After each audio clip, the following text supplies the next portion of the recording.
My dear students of class 10A and 10B, as you know that few old videos which were uploaded, now these are not playing.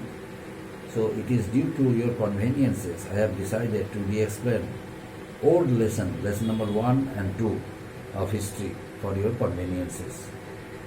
And hence, today onwards I shall teach you lesson number 1, but you don't consider it to be a revision work, but the explanation of lesson number 1 and 2, since some old videos are not playing and available.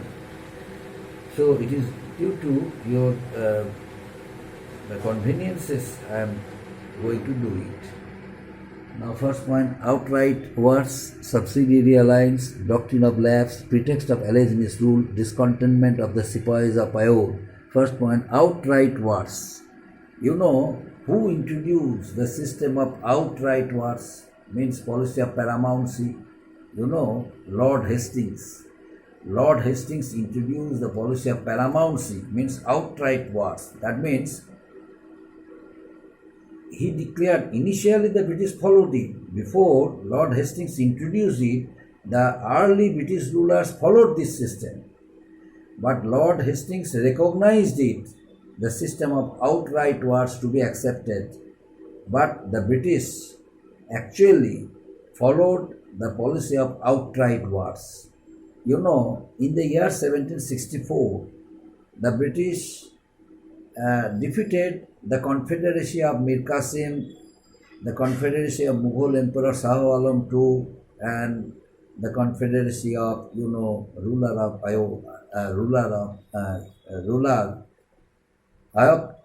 Ayub. So only the Confederacy of the three rulers, the British, by defeating the Confederacy of the three rulers in the Battle of Buxar in the year 1764, proved that they were superior to Indian rulers. In the Battle of Plassey in the year 1757, the British defeated Nawab Sirajuddaulah by way of making plotting, by taking help of the zamindars, nobles, ministers of Sirajuddaulah, and ultimately were able to defeat Nawab Sirajuddaulah. But in the Battle of Buxar, they proved that they were superior to Indian rulers without taking any help from any ruler, any talukdar, any zamindar, any nobles. They defeated the Confederacy of Mir Qasim in the Battle of Buxar in the year 1764. At the same time, they defeated the rulers of Mysore in 3 battles, and almost all parts of Mysore came under their control. Afterwards, they defeated the powerful community of India, Marathas. They defeated the Marathas in many battles, and ultimately almost all parts of the Maratha states came under the British control. They captured the territories of the Sikhs by defeating the Sikhs, and by this way almost all parts of India came under British control.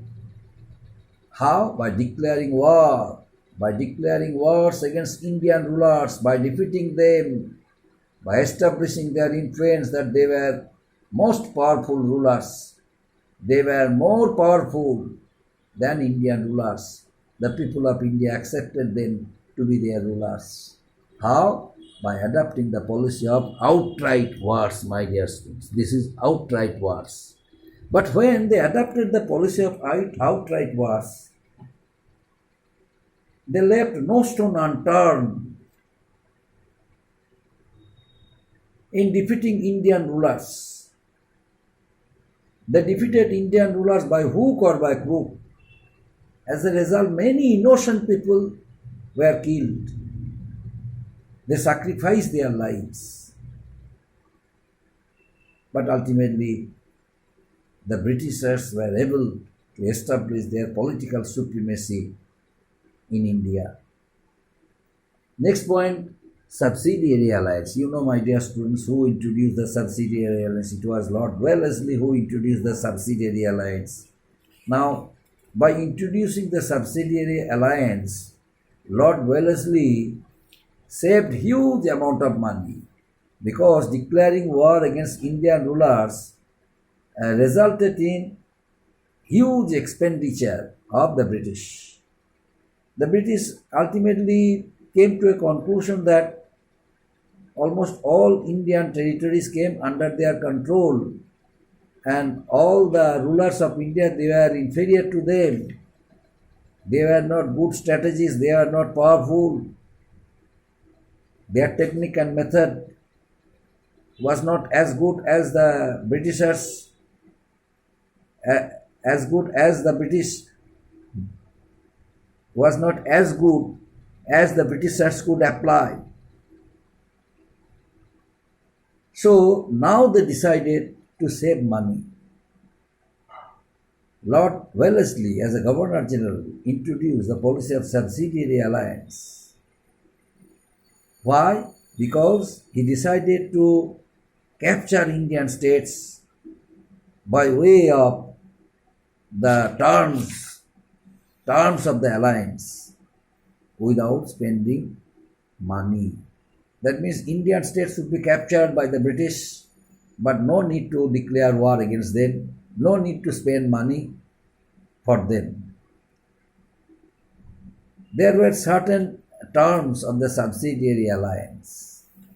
Under the terms, almost all territories of India which were not annexed earlier or occupied by the British earlier, they came under the terms of the subsidiary alliance. Now what were the terms? The countries who were weak and were about to be attacked by any foreign power, they were offered to sign the terms of the subsidiary alliance, provided they would have to accept the British as the supreme power. They would have to surrender their foreign relations to the East India Company and agreed that they would not enter into any alliance with any other power, and they would have to accept the British as not only supreme power but also had to accept a British resident at their headquarters,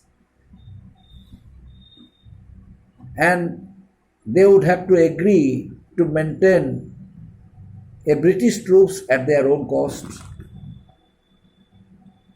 So the territories who signed the subsidiary alliance, they all became dependent states. That means, in a nutshell, we can say virtually they lost their independence. By the year 1856, practically almost all territories of India, they came under the terms of the subsidiary alliance, and they all lost their independence and became puppet states of India. They all were reduced to puppets. So this is about subsidiary alliance. Now what is about doctrine of law, my dear students?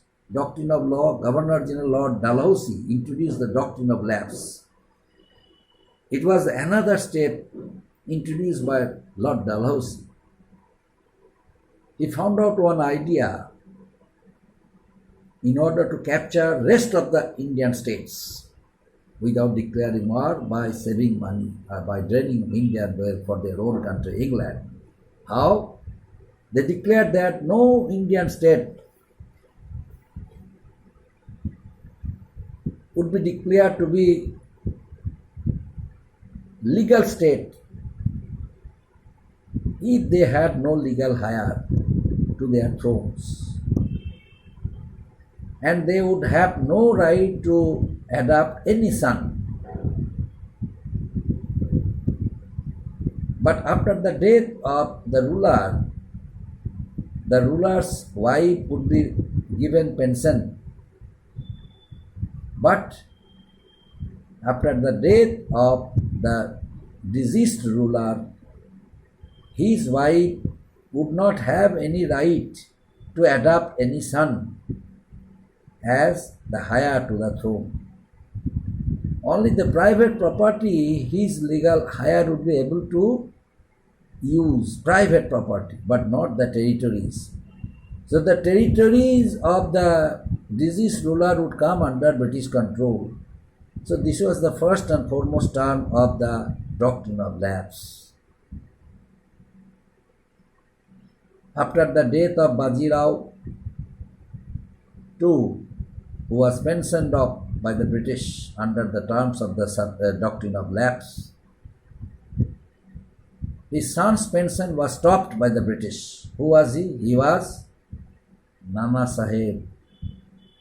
After the death of the ruler of Jhansi, his wife Rani Lakshmibai was pensioned, but their adopted son Anand Rao was not recognized to be the legal heir to the throne of Jhansi.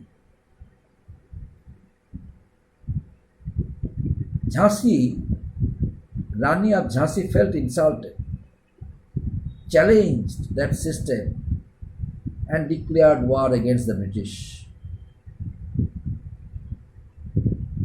So by this way, so many Indian states came under the British control by applying the terms of the doctrine of lapse. These states were Satara, Sambalpur, Nagpur, Jhansi, Sambalpur, and so on.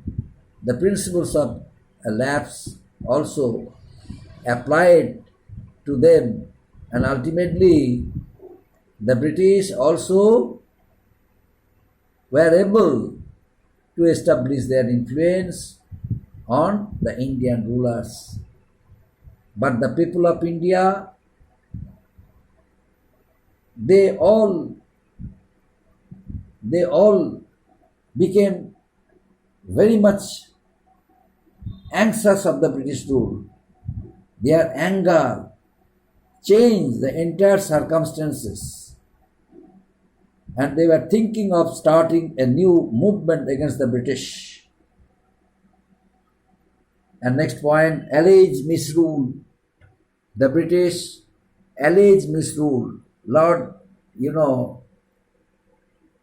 Dalhousie brought a false allegation against Ayodh.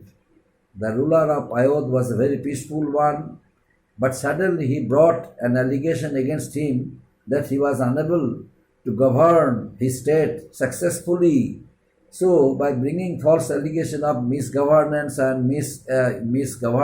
and misrule, he annexed the Ayodh. They forgot the former promise and annexed Ayodh because of its natural resources. They were greedy of it. Lord Dalhousie justified the annexes of Ayodh on the pretext of the good of the governed, and ultimately the people of Ayodh, their resentment, their grievances helped them to be united against the injustice of the British done to them. The dissolution of Nawab of Ayodh's army and administration threw thousands of nobles and officials and soldiers out of jobs.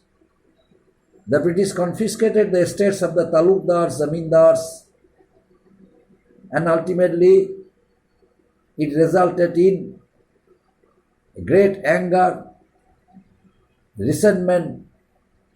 Company sepoys, of whom 75,000 were from Ayodh, they were worstly affected, and ultimately their anger helped them to be united, which caused the great war of independence, the war of independence of 1857. So up to this, my dear students, next day I shall start from next point, disrespect shown to Bahadur Shah Zafar. Up to this, my dear students, thank you.